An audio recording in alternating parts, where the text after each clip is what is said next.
Monday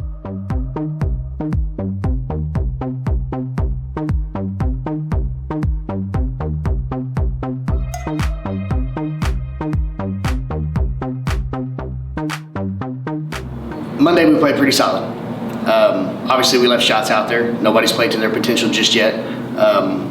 Monday's highlight was probably the fact that we had two guys that didn't have their best game, but found a way to scratch out a number that's going to keep them in the tournament. You can't win the tournament on the first day, but you can definitely lose it. That's just how the game's played. I was really proud of the way I came across Warren a couple times throughout the round, and he was like, Coach, you can't catch a break, or not hitting it exactly how I want to, but you look up and he's staying at 1 over, 2 over. He's not letting it snowball. And so he played with a lot of resiliency, played with a lot of character and a lot of grit just to keep him in a tournament whenever he doesn't have his best game. And for Monday round, the same thing was with Colin. Like, he did the same thing. Wasn't hitting it real well, wasn't hitting his targets. He was missing in the wrong spots, but he was getting it up and down most of the time. And so the biggest goal, Colin started off pretty slow, pretty hard. I'm pretty sure he was 4 over after his first 6 holes, and he was not happy.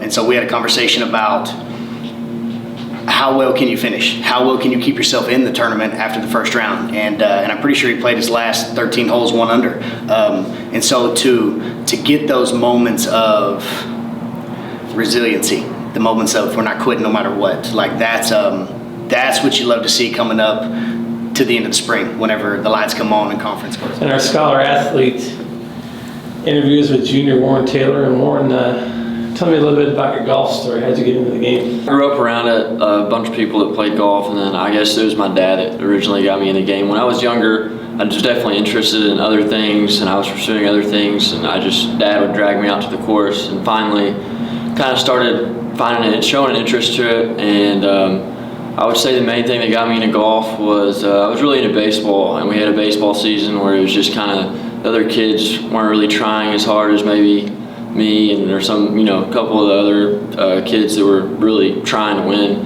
And I just kind of saw golf as it can possibly be an individual sport. If you have a bad day, it's your fault. You can't blame it on anybody else. It's all you.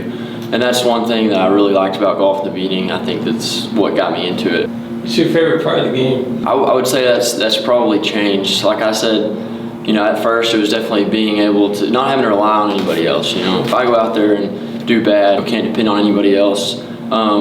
Today I would say just being able to go and of course we play competitive and play serious, but just being able to go and play casual with friends, family, I just feel like that's some really quality time that you can't, that's kind of unique to golf that you can't find in a lot of other sports. This week at the Concordia meet, what was the key to your success? This week I was definitely not. I didn't have my best game getting to the green. Struggled a little bit getting to the greens, but once I was 100 yards in, I was really comfortable around the greens. The first day, I made some really crucial putts at the beginning of the round to build my confidence, and I think that was the most important thing. Once I got that confidence, I was really good from 10, 12 feet in. Flat stick was pretty hot, and I think that was probably the key to doing. Yeah, this girl's getting better pretty much every step of the way. See the conversations we have on number 3, on number 9, 15, whatever the case may be, you can see her heart and her fire start to come up. Like at the first she was like, Coach, we'll kind of see what happens. And now it's become I'm better than this, let's go. And you can see her gradually. You see the reflection in her scores as well. And so I'm really excited about what the next 3 years have to hold for her. Just to see the progress she's made in this short amount of time. We can double that over the next 3 years, and this girl's gonna be competing here pretty quick. Berry Creek, I really think that it fits us pretty well. I really do. It's a tighter course, a little shorter. You should make a lot of birdies. Like it's an easy course. Like that pretty much sums it up. But I think at the moment for right now, our mindset has to be confidence first. Now don't get me wrong, we didn't play golf. We didn't finish on Tuesday of last week, but we're also about to check our short-term memory, and I hope it's not very good. We can't dwell on that. We have to get rid of it, move on with our lives, and Sunday we're getting in the van and we're going to compete. Berry Creek's one of those places where, especially on the backside, that you got to keep it in the fairway, but for the most part, it's iron off the box, and let's see who's got the best short game.